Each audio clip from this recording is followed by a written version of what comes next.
It was the Tuesday before Thanksgiving in the year 2000 when I was pregnant for the second time. Our first son was a natural birth in the hospital, so with this one, we decided we'd have a home birth with a midwife. At 5 months along, I was bigger than my other friends who got pregnant at the same time, and several twin moms I met gave me a nervous, knowing smile when I told them how far along I was.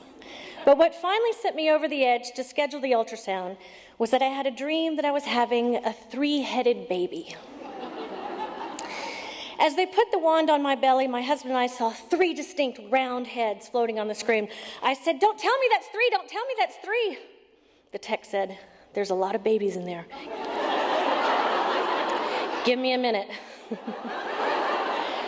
I froze and I watched as she played connect the dots, head, body, and finally, after what seemed like an hour, she said, "I think it's 3.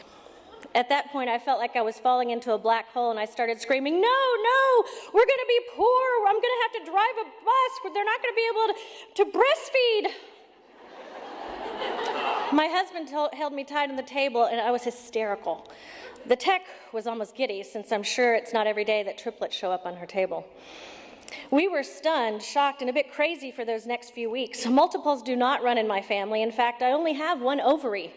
My husband likes to say that I lost it in a poker game, but I really lost it to a cyst when we were dating. I wasn't even sure that I could get pregnant, so how did this happen? Well, of course, we fired the midwife. I mean, we didn't blame her, really.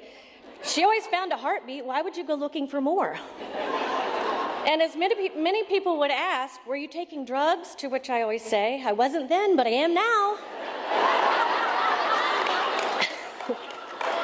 My husband also likes to say that we had sex 3 times that night, but all of you women, married women know that never happens.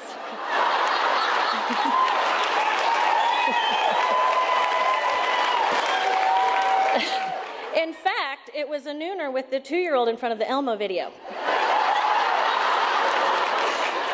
So I started researching triplets on the web, which is not what you should do when you're diagnosed with anything. I was reading that the typical scenario would be that I would deliver at 30 weeks, just 10 weeks away, and that we would most likely have some very sick babies. I was scared and anxious, but mostly I was pissed. I never asked for this. We had the perfect life. I married a great man. We had 1 terrific kid. My husband was satisfied with 1 child, but no, I kept saying we can't have an only. Triplets were never in the plan or even in the realm of possibilities. For the first few weeks, I was angry every time I felt them move in my belly. I even had the thought that if anything happened to the pregnancy and that we lost them, I'd be okay with it. I had a friend tell me later that I was a mean pregnant woman, and I'm afraid she was right. When people would hear about our situation and say, "God only gives you what you can handle," I wanted to punch him in the face. I was mad at God. If this is how he was going to treat me, I didn't want anything to do with him.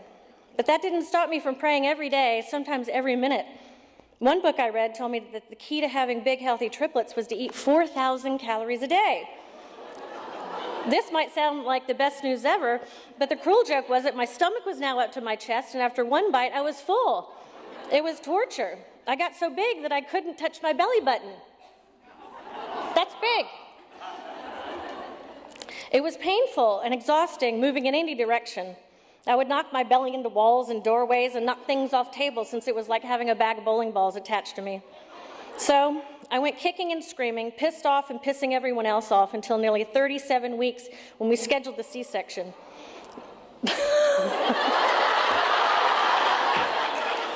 You saw the picture, right?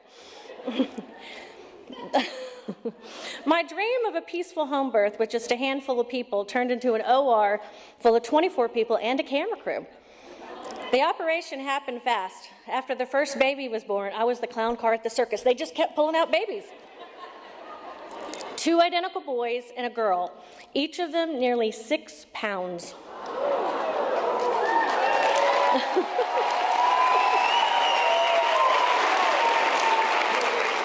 They were big and healthy and beautiful and perfect.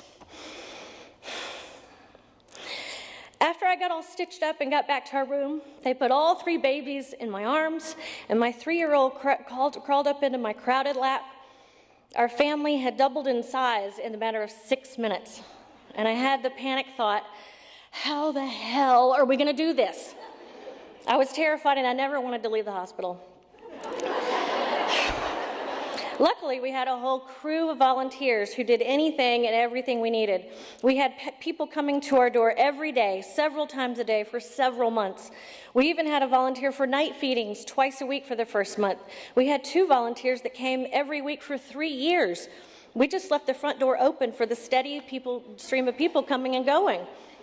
I had many families with young children parading into our bedroom as I was hooked up to the industrial-grade breast pump. I can only imagine the impression that made on some of those preteen boys and girls seeing my nipples being sucked out 4 inches from my body as I greeted them with a smile. But I didn't care. I was desperate for help and for adult interaction. When most people need a village to raise a child, we needed a small city. Some were good friends, some just acquaintances, others I'd never met. It helped that we had a lot of friends and we belonged to a really big church. People came to rock babies, bring food, do laundry, and clean my toilets. Many told me it was the highlight of their week. I thought they were batshit crazy. 2 women actually changed their careers after spending time with us, and I know for a fact that one woman only got out of bed some days just to come see us. People still tell me to this day how meaningful it was to them to be with us during this time. In opening up our house and our lives for everyone to see, I learned a lot about giving and receiving. It never really made sense to me that the simple act of sharing your life with others could be considered a gift. I had to let go of my anxieties about having a messy house, about looking like I hadn't bathed in 2 weeks, about being in my milk-stained PJs at 2 o'clock in the afternoon, or about falling asleep and snoring with my mouth open in front of Met. But feeling desperate and raw and exhausted, I didn't feel like we had much choice. I didn't care about any of it. Every time someone would walk into the house, I was thrilled for the help, and I'd hand them a baby. Because pride is useless when what you really need is a chicken casserole.